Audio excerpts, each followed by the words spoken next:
Hey guys, Chris Lake from Community for a Cause here, featuring Jane from Betrayal, Trauma Recovery, here to discuss all the wonderful things her platform does for victims of narcissism and narcissistic personality disorder. Jane, thank you so much for joining us. Thank you. So glad to be here. It's a pleasure to have you. I wanted to ask you a number of questions so people can have a better sense of what narcissism is, how to spot it, how to protect themselves, and if they're under the roof of someone who is a narcissist, how to get out. How to get Awesome. out. Yeah. So tell me a little bit about your platform to start off with, how you got involved, how long it's been going.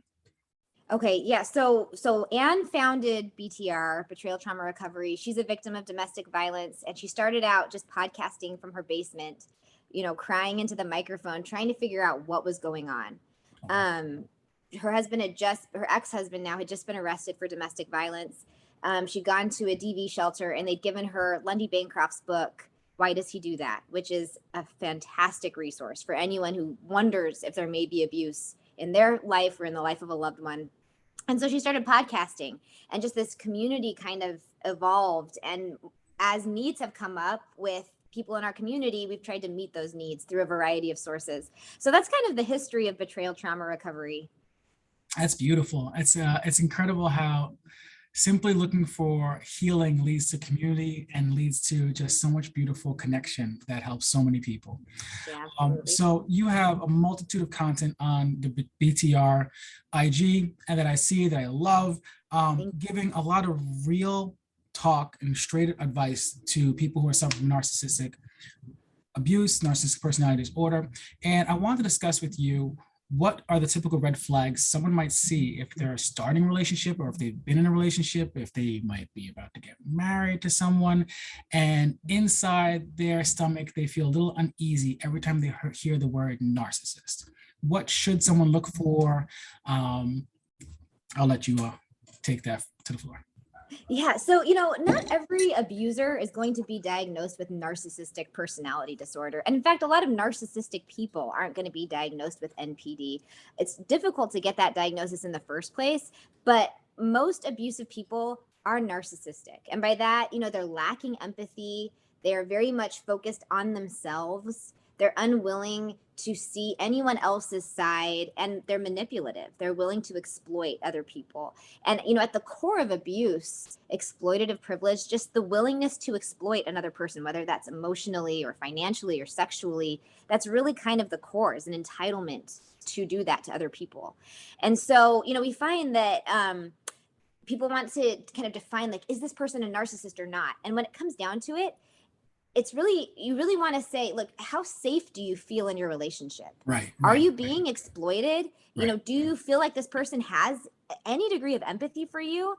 Or, any degree? I mean, honestly, if you're in a relationship, you should feel very heard and very validated. Right. A healthy relationship, communication is key. Tantamount. Yeah. And so, but there's a specific, when it comes to narcissistic abuse, this is a very difficult kind of abuse to recover from, because there's malignant narcissism, there's covert narcissism, there's a whole world of that. Dr. Ramani is amazing, if you want to really, deep dive into narcissism. But the difficult part about narcissistic abuse is that it's often very covert. It's very hard to, a lot of victims don't even know that they're being abused, because the abuser is so good at throwing it back on the victim, making the victim look crazy, making the victim look jealous or insecure or controlling. And so the victim ends up thinking, oh my gosh, I have all these issues that I didn't even know I had. I'm the problem. I'm the issue. And, and the abuser is able to avoid accountability, get everything, exploit this person for, resources and sex and whatever else. And then they're leaving this person very broken. And usually it's a pretty awful breakup. If there are children involved, there's litigation abuse. If there aren't children involved, sometimes it's just they ghost you and you're like, what just happened? It's humiliating. Or there can be this slow trickle where they come in and out of your life, and and everyone's like, well, just leave him or just leave them. You're awesome, they're dumb, and you feel ridiculous because you're like, I know, but I can't. Right. And it's just a very, very insidious form of abuse. Right. It's interesting. I believe it was on a live you had recently. If not, correct me. I'm fine with being corrected. That I heard that one thing narcissists do is they essentially, through love bombing, they create this dopamine cortisol dilemma. And so the love bombing that they do, and I'd love for you to get into certain phrases like love bombing, gaslighting, and isolation just a little bit. But in particular, the love bombing phase of a narcissistic relationship is like when they start, right? They're gonna say, "I love you so much." They'll futurize and say, "I see my grandchildren in your eyes," and all this beautiful flowery stuff that sounds wonderful to anyone who's really enjoying the person that they're engaged with and dating, until you realize that these are just lines and these are just strategies and forms of early manipulation. But in doing so, they create a dopamine spike that the person who's suffering the abuse kind of always wants to go back to. Like, I just want to go back to that time, that person, that's who they really are. And if I could just either fix them or do what they're asking or whatever it is, that hurdle is in the relationship that the narcissist convinced the survivor or the victim that they have to fix, will bring them back to that stage. And it creates this dopamine cortisol back and forth, which literally makes someone addicted to the abuser, which is why I think it takes about 7 times before someone leaves a domestically violent situation on average. I'll let you speak to that. Absolutely. Yeah. So love bombing is kind of a misnomer because there's no love involved with that. At BTR, we like to call it manipulative kindness, which is a phrase that someone named Sarah McDougal coined. And because it's very much designed to do whatever it takes to make the victim feel not only loved, but safe. And I think that a lot of times people miss that second one. Because, we kind of expect the narcissist to just fit this mold where it's like they're going to send you a bunch of flowers. We see it on TV where it's like, oh my gosh, I'm so overwhelmed. Look at all these gifts they sent me. They're texting me all the time. Not if that doesn't make you feel safe. And they'll read you pretty quickly. So if what you need to feel safe are regular texts and flowers and chocolate, they'll do that. But if what you need to feel safe is quality time, or for them to fix your car, or for them to give you space, they will fill whatever void you feel you have. Whereas, a healthy person is just going to show up as themselves, and they aren't going to meet every possible need because they don't know you yet. They're not reading you, trying to figure out every need you have. Whereas this person is trying to show up as everything you could possibly need so that they are able, we call it supply, narcissistic supply, so that their narcissistic supply is really filled up from knowing that they're giving you everything that you need to just be attached to them. That's so interesting. It's psychotic. It's interesting. It's next level. It's very psychotic. And, a lot of times victims are like, I don't know about the love bombing phase because, they didn't do all that typical narcissist stuff, like the constant texting and the, giving me all this money. I'm like, but no, tell me about the beginning of the relationship. And they describe this very ideal, beautiful relationship to them. But it was beautiful to me. And it's like, but that's it. They gave you exactly, it was like a curated experience just for you. Right. Yeah. Right. So here's a question, right? Because I'm thinking back to, obviously I'm married now. So thankfully the whole dating situation I am through with. Yeah. But I think to myself back when I did meet someone I was interested in, and it's somewhat typical for a guy to try to curate an experience towards, I'll say more inexperienced people dating will try to curate experience towards, their interests. As I got older, personally, I started realizing if I'm going to have a date, I'm going to make the first date something I want to do. That way, if it doesn't work out, I'm still doing something I want to do. And if they want to do it too, great. So I would go ice skating, I would go rock climbing, I would do something active. But how can someone screen for this person stalked me and curating a situation to get their supply versus this person is trying to make me a fan of them with good intention? How do you screen for that? So the biggest indicator is going to be your intuition, your internal feelings. You're going to have a lot of times what victims say is, I had these conflicting feelings of, like you were saying, the dopamine, just real butterflies, excitement, passion, but I also just kind of felt like something was a little off. The moment that you feel like anything is remotely off, just be done. Just be done. It's not worth it. It's not worth it at all. Listen to that tiny internal feeling and just say no. Yeah, because there's plenty of fish in the sea. Right. You don't need to mess around with that. Just walk away. There will be the healthy people feel normal. They don't feel overwhelmingly anything. It just is. You're meeting a normal, healthy person. And so listen to that.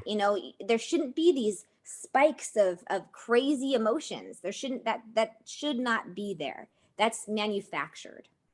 Interesting. Okay, good to know. Good to know. Yeah. That's beautiful advice. If you feel uncertain, ask yourself why you feel uncertain. There's a reason you feel uncertain.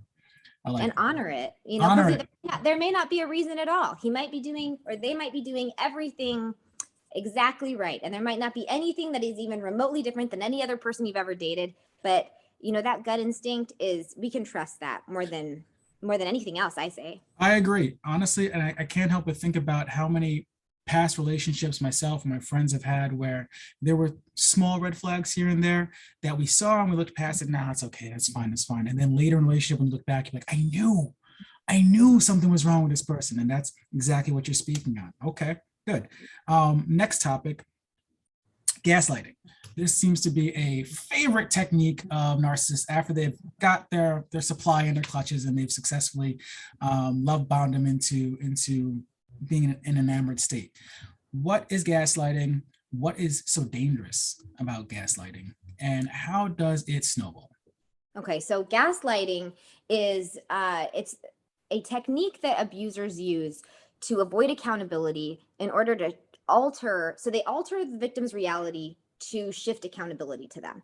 So, and a lot of times you'll hear that this is done to make the victim feel crazy. That's not always. Sometimes, yes, with certain types of abusers, sociopaths and psychopaths, yes, they that element is there. But the key component with narcissistic abusers is that generally it's done to shift accountability. So an example would be like, if she's like, hey, look, I saw the text messages from this girl. Are you cheating on me? Right. Why? There were no text messages. You imagine that. Why were you on my phone? Don't you trust me? You should trust me. Gaslighting her. She feels crazy at this point because she's like, my eyeballs saw. I saw those texts. I saw right. them on the phone. Right. But then he's shifting responsibility back onto her. Why were you on my phone? So then the focus goes back onto her. So, the purpose of it wasn't initially, she does feel crazy. I mean, that's to him, it's just collateral damage. To them, it's just collateral damage. But, the purpose is to shift that accountability. So phrases like, you're crazy, that never happened, you imagine this. You can even plant really subtle gaslights over time. Like, I understand how you grew up. I understand this is how your family is. Oh, I understand. Wow. I understand how stressed out you get and that you do crazy things when you're stressed out. Kind of planting these little seeds of you're not stable. Right. You're not, right. You don't see reality. And I have a lot of compassion for that. So over time, it's really dangerous because victims get to a point where they simply cannot discern reality. And it's really, really dangerous. What I'm hearing is the narcissist will essentially poke holes in their supplies, psychological stability and credibility. Yes. Convincingly so. Mm-hmm. That is truly heinous. All right, so you made the point that the real goal is shifting accountability. Yeah. What's a strategy someone can use to keep that conversation going? It took me personally a long time to hold people in general accountable. And I found personally, if anyone's listening, simply using the word accountable stops a lot of people in their tracks who want to avoid it. And I simply ask some people like, what are you accountable for in this? Mm-hmm. What are you accountable for? And people have to answer that question. You can't shift from that. It's too direct to be like, nothing. Like, no, we're all accountable for something. So what are you accountable for this? But what would you say someone should do if they find evidence of cheating, if they find evidence of theft, if they find evidence of something, they're like, whoa, you're violating me, you're violating someone else, you're violating our relationship, and I found evidence, you need to be held accountable. How should they best approach it? Or should they just leave? So at BTR, our biggest thing is your safety. And in general, confronting an abusive person is pretty dangerous. Even if they've never been physically violent before, physical violence is always comes with emotional and psychological abuse. So if you are a victim of emotional and psychological abuse, which gaslighting is psychological abuse, then you don't know if this person can become physically violent, but it is likely. And so what can you get from confronting this person? So we're talking about in an intimate relationship setting. There are circumstances where you would need to confront them, like if you work with them or something like that. So we can speak to that as well. But in this situation, generally what we advise is unless it is absolutely necessary for your safety or the safety of your children. So for example, if there was pornography in the home and the children may have viewed that pornography, and there has to be some kind of confrontation in order to, figure out the facts. But understand that narcissistic abusers generally lie about everything and will continue to gaslight. And so you're probably not going to get the full story. I'm going to say with pretty certainty, you're 99% of the time, you're never going to get the validation. You're never going to get an apology. You're never going to get the full truth. And it's going to get pushed back on you. You're just setting yourself up for further abuse. Wow, that is tough. Yeah. They're not the person to go to for it. You mentioned before that someone with narcissistic personality disorder is almost never going to get diagnosed. I was on another live about a week or two ago. It was Council of Doctors, and they were discussing that they see a lot of patients who they're craving this validation to prove like my partner has NPD, and they'll push their partner like, please go get tested, please go get tested. And the doctor said, as you said earlier, do you feel safe? Are you suffering abuse? That's all that matters, because some people, they feel like if the validation occurs, then that will, if the diagnosis occurs, they'll be validated. But it would seem that it's more important to focus on the patterns of behavior over a label. Would you agree with that? Absolutely. Absolutely. It's really sad because the victims who do eventually get some kind of closure because their abuser is diagnosed with something or does get arrested for a violent crime, they seem to have more confidence in sharing their story than victims who don't. And I think that that's because of just the cultural stigma of, because most of our community identify as female, identify as women. And so I will say her a lot, but I think it's the cultural stigma of, women leaving their husbands for unjustifiable reasons, or that they're making a mountain out of a molehill, or that if you haven't been hit, it's not actually abuse. And so just this need to be like, no, it really is that bad. But no, not only your baseline of safety, but if you're in an intimate partnership with someone, that's just the bottom line. There should also be trust. There should be intimacy. There should be joy. Right, we're not asking for a lot to be able not to too much. It's all reasonable. Murder us in our sleep. Jesus, that's fair. Right. I guess the question that also burns a hole in my head is that narcissists will typically, as I understand, employ a strategy of isolation. They will isolate their supply from their friends, from their family, and also financially isolate their supply. Can you walk us through what that process looks like from start towards when it's more complicated? And then I'll follow up about how women can remedy that, or those who are suffering from NPD can remedy that. Yeah, absolutely. So, it can be very overt. It can be forcefully shutting off bank accounts, shutting off access to the money, taking phones, locking doors, taking keys to the car.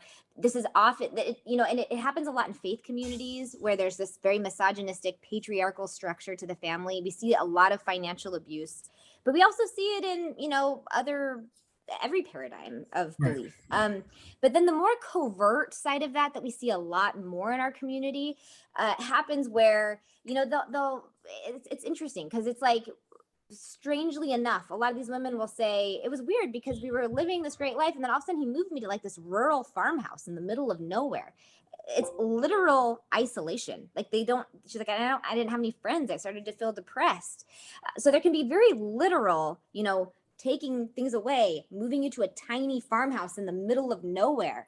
But some of the more covert types of isolation that happen are, talking down about the victim's family, the victim's friends, the victim's coworkers, or triangulating. Your mom told me that that she's mad at you, and then telling the mom, and making it so that she starts to distrust everyone in her circle, and she and she doesn't want to spend time with them anymore because maybe the abuser says, you're not spending enough time with me. You're supposed to only want to be with me. And so slowly she kind of starts to become quieter and quieter, and he becomes the center of her universe. And generally, narcissistic abusers don't have many close friends they might have one or two close friends over a long period of time, but it's not like some may be very social, some may not be, but it's not like they're spending, a few nights every month with their very, very best close, heartfelt friends, Right. Yeah. So they're very much leeches of the victim's time and energy. And so in that way, they become very isolated.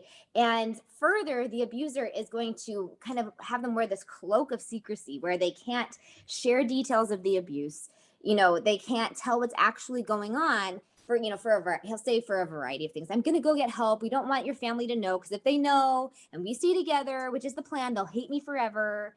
They'll think you're dumb for staying with me. Your mom already hates me. So they'll just create this vortex where she really can't talk to anyone about anything. And the financial isolation, we talk about financial abuse a lot at BTR, but taking away a victim's financial resources is a surefire way to make someone feel like they have zero power in a relationship. Right. So the moment that they don't have access to the bank accounts, the minute that they're turning over their paycheck to the abuser, and it's very easy for an abuser to convince a victim to do that. These are not stupid victims. These are very, very smart, capable people who are being very manipulated. Being put on an allowance, being treated like a little kid. You're embarrassed. You don't want to talk to anyone, and you don't have any money, so you can't do anything. So you're just kind of stuck with this one person all the time, very isolated. It's scary stuff, and my heart really goes out to all those who are victims. I want to talk to you about an app in a little bit, but I first want to get into successful strategies that you have heard people through your networks use to escape. How do we get out? How does someone that listen to this interview right now and say to themselves, oh my God, that's me. There's someone who finds himself frequently hitting the escape button on certain sites because they can't have their partner see what they're looking at. What do they do? If they are financially isolated, especially, what do they do? Where do they go? What's your advice to them? So the first thing that I would ask them to do is create a journal, whether it's on the notes on your phone or actual paper. Or, a lot of times if you can't write after a traumatic episode, you can maybe use like a voice recorder app on your phone, or, in some way start recording what's happening. This is powerful because it's very easy for that abuser to go right back into the manipulative kindness, convincing you that they're going to change. And our brains will latch onto that because it's terrifying to think about leaving. And so we'll make this plan to leave. We'll be all hyped up and ready to go. And then they can crush it very easily. And so start documenting what's happening in as perfect detail as you possibly can, so that you will have mounds of evidence for yourself, so that you can go back and say, no, this is the reality. This is the truth. Get as educated as you can about domestic violence, about sexual coercion, about betrayal trauma, about narcissistic abuse. And I know that's really difficult when they're monitoring. You can't buy a book on Amazon, or you can't even leave the house to go to the library. But if you're watching this, you have internet access, at least sometimes. So do what you can to learn. Knowledge is power. And tell someone what's going on. Just start with one person, start with a neighbor. If she looks like a grandma, she's probably safe. So find a grandma, tell her I'm not safe. You don't have to go into detail, but just tell one person. That's a great way. It's almost like you're purchasing an insurance product, because now one person knows. And it's almost like macabre to say this, but if something happens to you, which it could, if there is any kind of abuse present, you're not safe. This one person at least can share some of your story. Thank you very much, Jane, for that knowledge right there. Leads me to what we discussed earlier about the Victim's Voice app. Now, There is an app. I actually interviewed the creator, and this app is fantastic. It's a web-based portal. So you don't have to download it on your phone in case your intimate partner takes your phone, looks at your phone, goes through it. And you can upload documents. You can upload photos, you can upload recordings that are all court admissible. So this piggybacks right off what you're saying of journal, document, empower yourself in any way possible. I hope you spread the news about this app. How do you feel about this app? Do you want your people using this app? We love it. Yeah, we're gonna post about it. We think it's amazing. It's awesome. It's going to be such an incredible tool for victims and survivors to use. I'm so excited about it. I'm going to use it. I think it's awesome. Excellent. That's fantastic news. I guess before we wrap it up, I do want to ask, what other resources does BTR have for victims of narcissists and narcissistic personality disorder? So we try to put out daily content on our TikTok, Instagram, and Facebook. So you just look up Betrayal Trauma Recovery or BTR.org on those platforms, and I'm getting educational info out every day if I can. But if you go to our website, we have our podcast. We have a weekly podcast episode come out with, different experts in the field as well as other survivors.